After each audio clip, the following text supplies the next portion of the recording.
Hello everyone, welcome back to my channel রিমাস রিদমে। তোমাদেরকে আরও একবার স্বাগত জানাই। এখন ঘড়িতে বাজছে 5:30, মানে সকাল 5:30। আমি মোটামুটি রেডি হয়ে গেছি, কিন্তু রেডি কেন হয়েছি সেটাকে বলি। আজকে আমরা যাচ্ছি বৈদ্যনাথ ধাম। তো মোটামুটি বেরোনোর কথা ছিল 5টা নাগাদ, কিন্তু ওই রেডি ফেডি হতে এই হতে সেই হতে টাইম লেগে গেল। তো আমরা সবাই এখন রেডি হয়ে গেছি। লুচিকে নিয়ে যাওয়া হবে না, ন্যাচারালি ও এ বাড়িতে থাকবে। আমি আর ও মিলে বেরোবো। তো চলো তাড়াতাড়ি রেডি হয়ে নিই। আজকে কিন্তু বাইক ট্রিপ, আমরা বাইকে করে যাব। পুরো ভিডিওটা দেখো, ভীষণ ভালো লাগবে। আশা করি তোমরা ভীষণ এনজয়মেন্ট পাবে। তো বাকি আর যা যা কিছু সেগুলো তো বেরিয়ে বলছি। এখান থেকে কত কিলোমিটার রাস্তা গো? 160-70 কিলোমিটার রাস্তা। তো আমরা বেরোবো এবার। চলো তাড়াতাড়ি রেডি হয়ে নিই, তারপরে দেখা হচ্ছে। সকালবেলা ঘুম থেকে উঠলে অনেকটা ফ্রেশ লাগে, আর যদি কোথাও বেরোনোর থাকে মানে ঘুরতে যাওয়ার থাকে তাহলে মনটা যেন আরও ফুরফুরে থাকে। সকালবেলা উঠেই তাড়াতাড়ি করে রেডি হচ্ছিলাম এই আনন্দে যে আজকে একটা ভীষণ সুন্দর জায়গায় যাচ্ছি। দ্বাদশ জ্যোতির্লিঙ্গের একটি আমরা আজকে দর্শন করতে যাচ্ছি। বোলপুর শহর ছেড়ে খানিকটা দূরত্বেই কিন্তু এইরকম প্রাকৃতিক সৌন্দর্য রয়েছে। এত সুন্দর গ্রাম্য রাস্তা যে সকালবেলাটা ভীষণ ভালো লাগছিল। প্রথমেই বলেছি যে আমাদের এখান থেকে বৈদ্যনাথ ধামের দূরত্ব কিন্তু 160-70 কিলোমিটার নিয়ার অ্যাবাউট। তো এখন আমরা যেখান দিয়ে পেরোচ্ছি সেটা হচ্ছে পুরন্দরপুর। এই জায়গাটা আমি আমার ভিডিওতে আগেও একবার দেখিয়েছি, যখন আমরা ম্যাসেঞ্জর ট্রিপ করছিলাম। তো তোমরা ওই ভিডিওতে নিশ্চয়ই সেটা দেখেছো। এই রাস্তাটাই স্ট্রেট উঠছে সিউড়ি যাওয়ার রাস্তায়। তো এইখান দিয়েই আমরা সিউড়ি যাব। এখন আমরা সিউড়ি যাওয়ার রোড নিয়েছি। পুরন্দরপুর থেকে সিউড়ি পৌঁছাতে ওই 30-35 মিনিটের মতো সময় লাগে। দেখতে দেখতে আমরা প্রায় সিউড়ির কাছাকাছি চলে এসেছি। এবার আমরা সিউড়ি শহরে ঢুকবো। সিউড়ি ঢোকার মুখেই বড় ব্যানারে দেওয়া আছে মাসাঞ্জোর যেতে কিন্তু আমাদের আর 38 কিলোমিটার পথ অতিক্রম করতে হবে। আমরা সিউড়ি সদরে ঢুকে গেছি। এটা হচ্ছে সিউড়ির মেন মার্কেট, যেখান থেকে আমরা স্ট্রেট বেরিয়ে যাব। মানে স্ট্রেট গেলে আমরা মাসাঞ্জোরের রাস্তা ধরবো, আর আমাদের বৈদ্যনাথ ধাম যেতে গেলে মাসাঞ্জোরের পাশ দিয়েই যেতে হবে। তো আজকে আরেকবার তোমরা আমার ভিডিওতে মাসাঞ্জোর দেখে নিতে পারবে। সিউড়ি থেকে আমরা অনেকটা পথ অতিক্রম করে চলে এসেছি। চারপাশের পরিবেশ দেখলেই বোঝা যাচ্ছে যে আমরা কিন্তু ঝাড়খণ্ড ঢুকে গেছি। এখান থেকে মাসাঞ্জোরের দূরত্ব 21 কিলোমিটার, আর এখান থেকে দেওঘরের দূরত্ব মানে বৈদ্যনাথ ধামের দূরত্ব কিন্তু 114 কিলোমিটার। তার মানে আমরা ঝাড়খণ্ড ঢুকে পড়েছি। রাস্তা কিন্তু ভীষণ ভালো, কোথাও খানা খন্দ এসব কিচ্ছু নেই, সুন্দরভাবে আমরা পেরিয়ে যাচ্ছি। আর ঝাড়খণ্ড ঢোকা মানেই কিন্তু পেট্রোল ভরা। তার কারণ হচ্ছে ঝাড়খণ্ডে কিন্তু ওয়েস্ট বেঙ্গলের থেকে পেট্রোলের দাম বেশ খানিকটা কম। তাই আমরা ঝাড়খণ্ডে যে কোনো কারণেই আসলে অতি অবশ্যই পেট্রোল ভরিয়ে নিই, একদম ফুল ট্যাঙ্কি।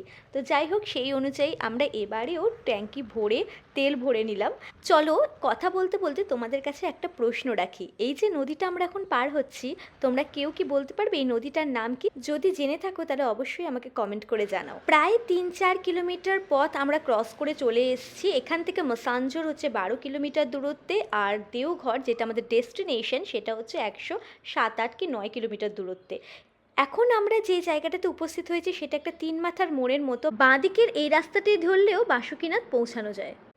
এই জায়গায় এত ভিড়ের কারণ হচ্ছে আজ এখানে গরুর হাট বসেছে এবং গরুর কেনাবেচা চলছে। আমরা সোজা পথ দিয়ে সামনের দিকে এগিয়ে যাচ্ছি।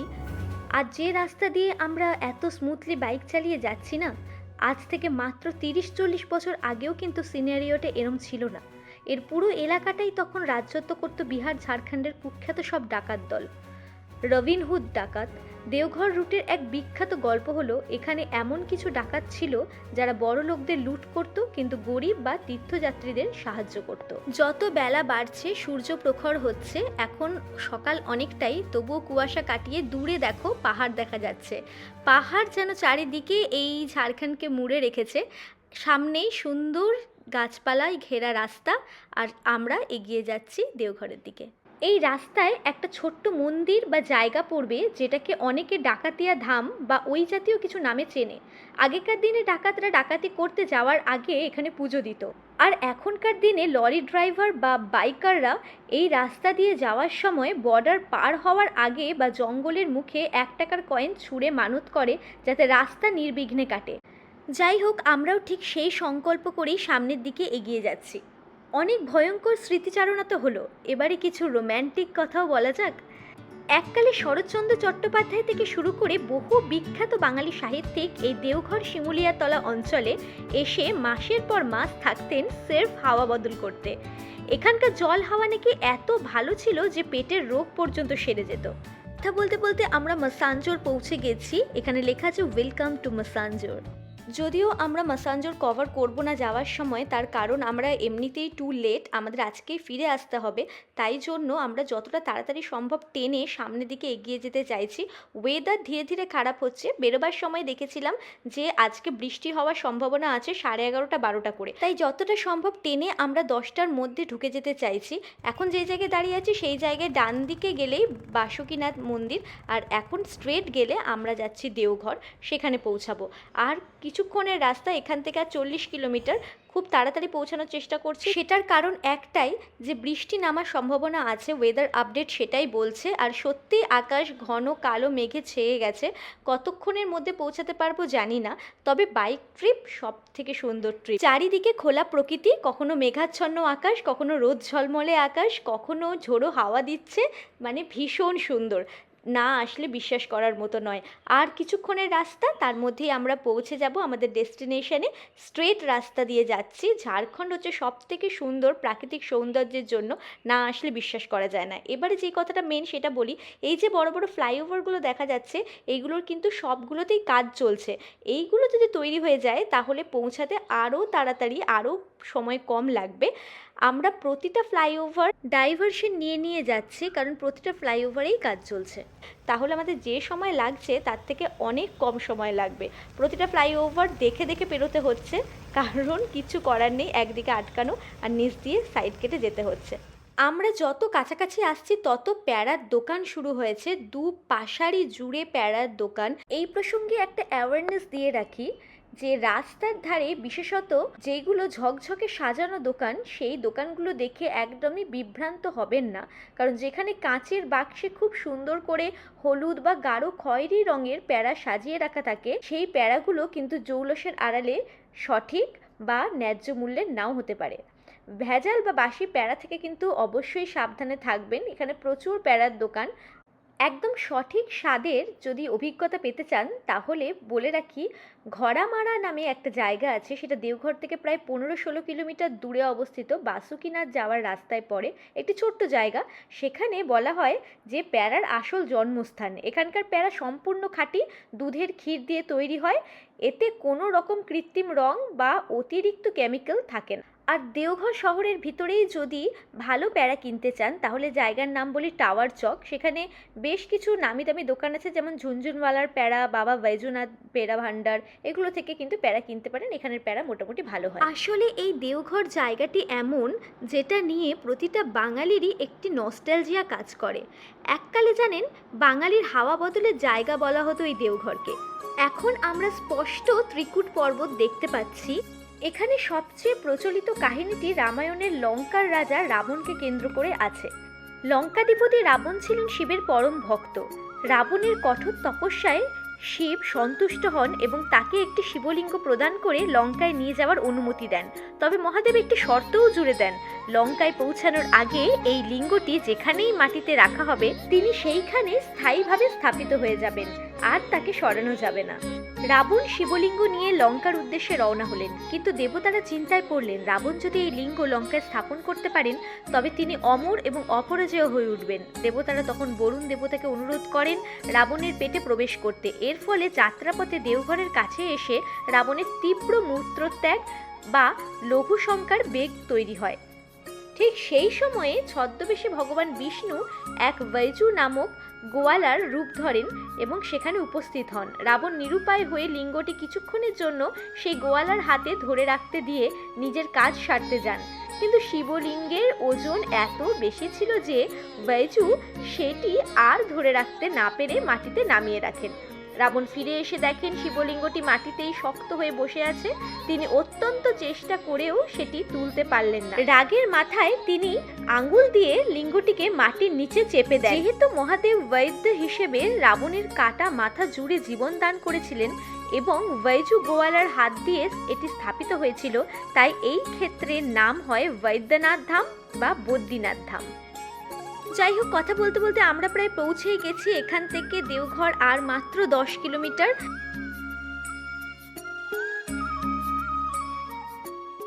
বৈদ্যনাথ ধামের আরেকটি বড় মাহাত্ম্য জড়িয়ে আছে, সেটি হলো শ্রাবণ মাসের কাওয়ার যাত্রা।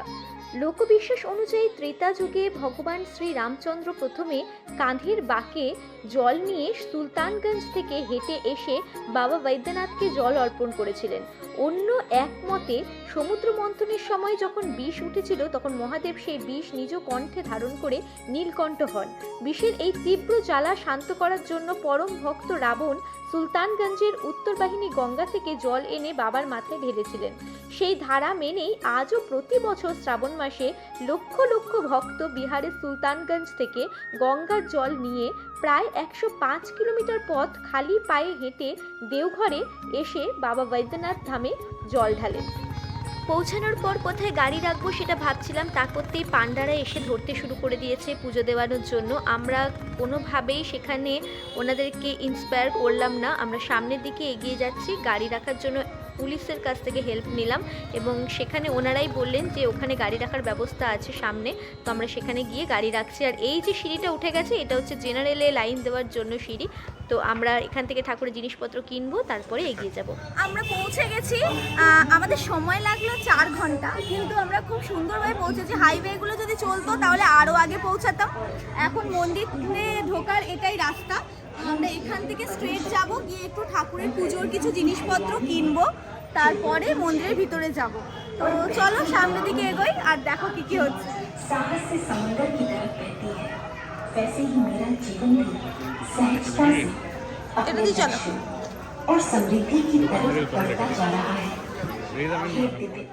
মন্দিরের সিঁড়ি প্রবেশের আগে এই রকম ভাবে সবাই ফুল মালা গঙ্গা জল নিয়ে বসেছেন।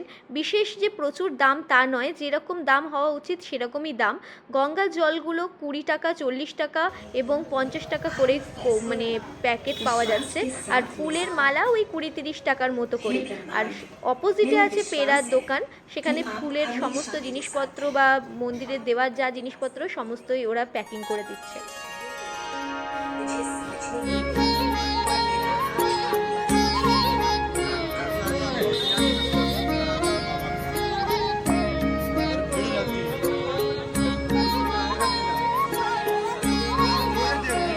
পঞ্চাশ টাকা দাও, 50 টাকা দিয়ে দাও। হ্যাঁ 50 টাকা দিয়ে দাও। জলটা এইটা তুমি তো নিলে, অন্য কিছু নিতাম। ঠিক আছে, প্রসাদ দেওয়া যাবে সবাইকে। এখানে চারিদিকে কল রয়েছে, যদি কেউ হাত ধুতে চান তো ধুতে পারবেন। প্রথমে বলছিল যে জেনারেলে লাইন অনেকক্ষণ হবে আর ভিআইপি করলে সঙ্গে সঙ্গেই হয়ে যাবে আধ ঘন্টার মধ্যে, কিন্তু জেনারেলেই মনে হলো যে থাক জেনারেলেই যাই, তো ওই জন্যই জেনারেলে যাচ্ছি। পুজোর ডালি নিয়ে নিয়েছি। অনেকটা পথ হেঁটে আসার পরেও দেখলাম বিশেষ কোনো লাইন নেই, দেখে যা মনটা আনন্দিত হলো। তখনও জানতাম না যে আসল ব্যাপারটা কি, এতটা মানে পথ এসে যাওয়ার পরেও এতটা ফাঁকা। তারপরে যেখানটা দেখলাম সেটা তোমাদেরকে দেখাই, তোমরা দেখতে থাকো। লাইন শুরু হয়ে গেছে।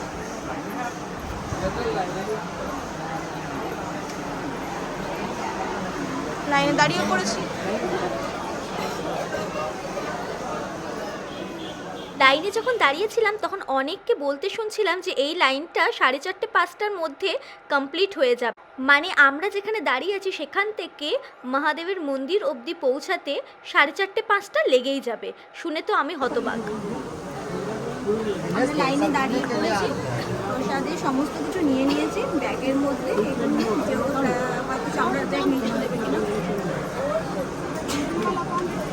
আমরা প্রথমে ভেবেছিলাম যে জেনারেলে যাব, জেনারেলে যাওয়ার পর দেখলাম প্রচুর লাইন, আজকে বিকেলের আগে ওই লাইন পৌঁছাবে না, দিয়ে বাধ্য হয়েই আমরা ভিআইপি লাইনের জন্য দাদাকে বললাম সামনে যাচ্ছে।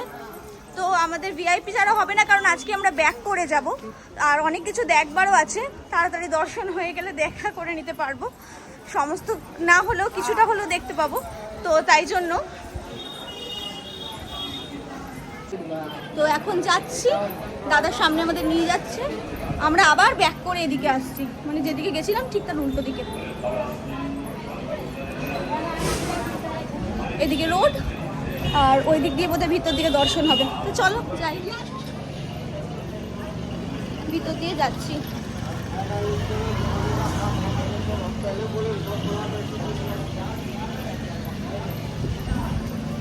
সামনে প্রচুর দোকান, অনেকে জল ঢালা হয়ে গেছে, তারা ব্যাক করে আসছে।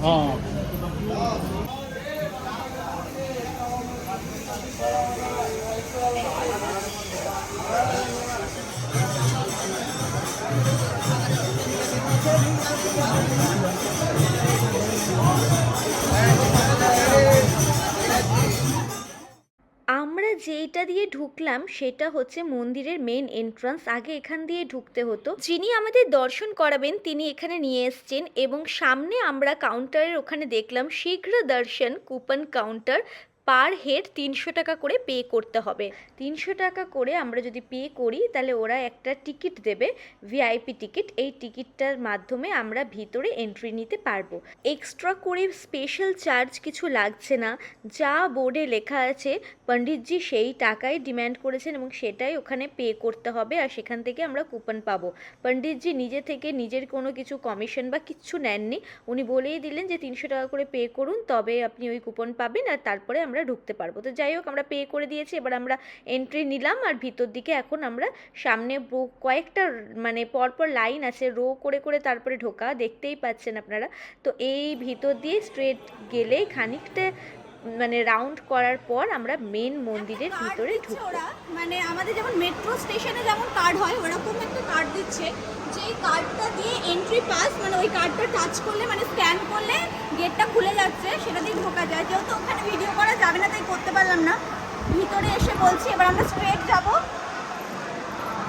আর স্ট্রেট যাওয়ার পর দেখবো যে সামনে আর কত লাইন। দেওঘরে বাবা বৈদ্যনাথ ধামে অলওয়েজ সব সময় একই রকম ক্রাউড থাকে। এই রকমই মানুষের অঢেল ঢল নেমে যায় যখন মহাদেবকে সবাই স্নান করান, বা শ্রাবণ মাসে তো বলারই কথা নয় যে কতটা ভিড় হয়। আমি বহু ছোটতে শ্রাবণ মাসে একবার এসেছিলাম, দেখেছি যে কি পরিমাণে ভিড় হয়।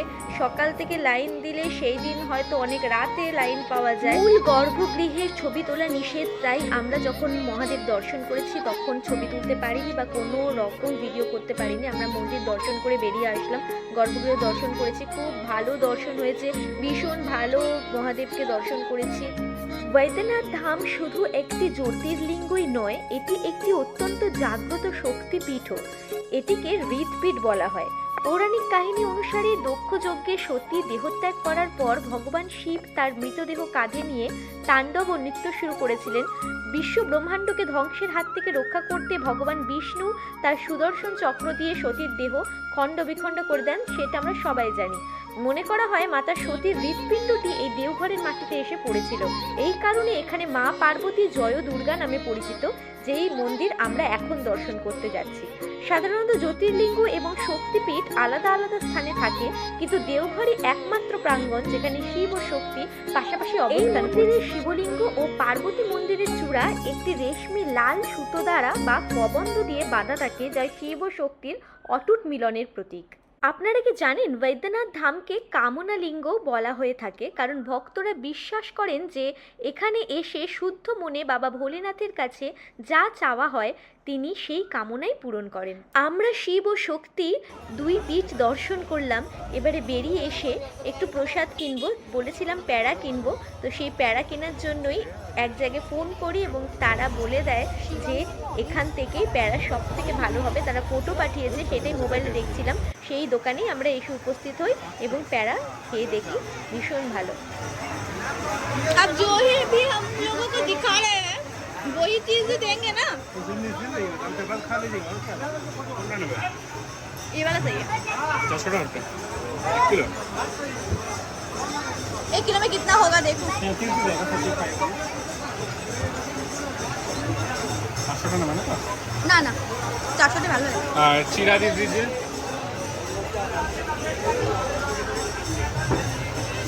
चीरा किस लिए लोगे? দাদাই প্রসাদ এখানকার অনেক ये सेम इधर सर यही अलग है बाकी सब सेम है। अच्छा एक अच्छा ये वाला कितने करके बोले आपने 400 ये वाले 400 सभी 400 सिर्फ ये अलग है बाकी अच्छा सब वो वाला same है। 500 है सिर्फ घी वाला अलग होता है क्या घी वगैरह कुछ घी रहता है। हाँ वो ही खा के लगा तो कि वो तो घी वो क्या है वो ये कौन सी चीज़ से बनते हैं बेसन का है ना लग ही रहा था क्योंकि पता है हिमाचल में हम लोग बेसन का ही ऐसे तरह खाए थे बर्फी टाइप्स का अच्छा क्लॉक टावर की जगह पैदल गए या बाइक लेके बाइक है इधर बाइक है बाइक के साथ रहता है ये सामने ही रखे हैं। ब्रिज के पास हाँ ब्रिज के पास वहाँ ब्रिज रखा है ना उधर से ही निकल जाए कुछ नहीं है तो बता देना बाइक लेके अच्छा ये सब बोल रहे थे क्या আমাদের পুজো দেওয়া কমপ্লিট আমরা সমস্ত কিছু কেনাকাটি যা টুকটাক করে নিয়েছি আর এবারে আমরা খেতে বসেছি এখানেই ছোলে ভাটোরে অর্ডার দিয়েছি তো সেটাই খাবো এখানে প্লেট আর पानी का बॉटल